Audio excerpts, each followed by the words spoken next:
Paris bike से उतरकर जवार से कहती है, तुम मुझे कहाँ लेकर जा रहे हो? जवार कहता है, आपको आपके घर लेकर जा रहा हूँ। पारिस कहती है, तो उनको धोखा देने की क्या ज़रूरत थी? उनके साथ भी हम जा सकते थे।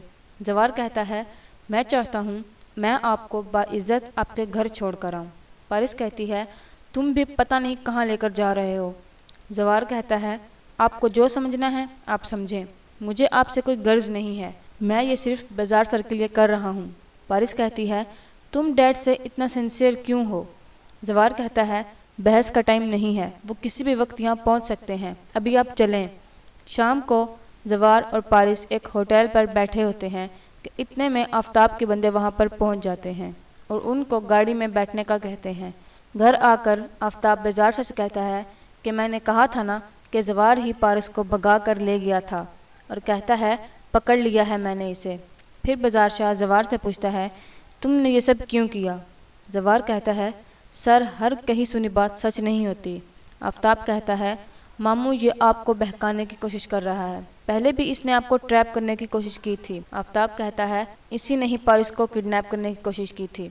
तभी जवार आफताब पर हाथ उठाता है। शाहीन जवार से कहती है कि तुम्हारी हिम्मत कैसे हुई, तुमने मेरे बेटे पर हाथ उठाया। और फिर बाजार शाह से कहती है, आप देख रहे हैं भाईजान, आपके भांजे पर हाथ उठाया इसने।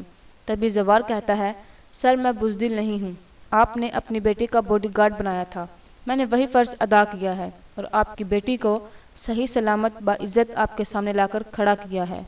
और फिर जवार जाने की इजाज़त मांगता है और फिर वहाँ से चला जाता है। शाहीन बाजार शाह से कहती है कि आप इसको ऐसे कैसे जाने दे सकते हैं, वो पारिस को भगा कर ले गया था। पारिस कहती है, वो मुझे भगा कर नहीं ले गया था, मैं खुद गई थी घर से, बल्कि वो तो मुझे घर लेकर आ रहा था, और मुझे पता है कि डैड को मुझे इस बात का यकीन दिलाने की ज़रूरत नहीं है। इतना कहकर वो वहाँ से चली जाती है। फिर बाजार शाह पारिस के पास आता है और कहता है, तुमने ये कैसे सोच लिया कि मैं तुम्हारी शादी तुम्हारी मर्ज़ी के बगैर करूँगा? पारिस कहती है, मुझे लगा कि आप फूफो की बातों में आ गए हैं। बाजार शाह कहता है, मुझे पता था कि तुम ये मंगनी नहीं करना चाहती। पारिस कहती है, तो फिर आपने ये सब क्यों किया? बाजार शाह कहता है, अगर तुम मुझ पर भरोसा करती तो चुपचाप आफताब से मंगनी करती और उसके बाद यूएस चली जाती। पारिस कहती है, डैड मुझे इतना हक है कि मैं जान सकूं कि आप मेरे साथ ये सब क्यों कर रहे हैं। बाजार शाह कहता है, मेरी ज़िंदगी का बस एक ही मकसद है, तुम और तुम्हारी हिफाजत। इधर आफताब शाहीन से कहता है, आप मुझे एक बात बताएं, मामू की नज़र में मेरे और जवार के बीच में कोई फ़र्क नहीं है? अम्मी मैं भांजा हूँ उनका और वो एक मुलाजिम है।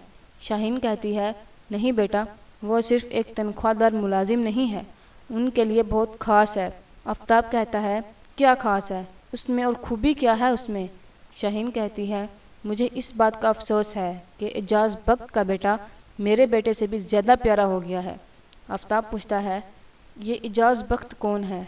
शाहीन कहती है, समझो हमज़ात है भाईजान का। आफताब कहता है, आपका मतलब है कि मामू जान जानते थे कि पारिस जवार के पास ही गई है। शाहीन कहती है, तुम्हारे मामू जान मेरे साथ भी धोखा कर गए। भाईजान कभी चाहते ही नहीं थे कि तुम्हारी शादी पारिस से हो, बस मेरे मुंह पर साफ इनकार करके मेरी नज़रों में बुरा नहीं बनना चाहते थे। यहाँ दूसरी तरफ सिकंदर जवार को फ़ोन करके कहता है कि तुम जॉब पर कब आ रहे हो? जवार कहता है, ठीक 7 दिन पहले आपने मुझे जॉब पे ना आने की इत्तला दी थी, शायद आप भूल रहे हैं। जवार कहता है कि जो जगह एक बार छोड़ दी मैंने तो पलट कर उस जगह को देखता तक नहीं हूँ। सिकंदर कहता है, अच्छे उसूल हैं, लेकिन तुम जानते हो कि बाजार सर पारिस बीबी के लिए तुम पर ही भरोसा करते हैं। जवार कहता है, उनके भरोसे की कदर करता हूँ, लेकिन मुझे आपकी ये ऑफ़र कबूल नहीं है। अगर बाजार सर मुझे बुलाएंगे तो मैं 1 मिनट नहीं लगाऊंगा। और कहता है, बाजार सर को मेरा सलाम देना। इतना कहकर वो फ़ोन काट देता है।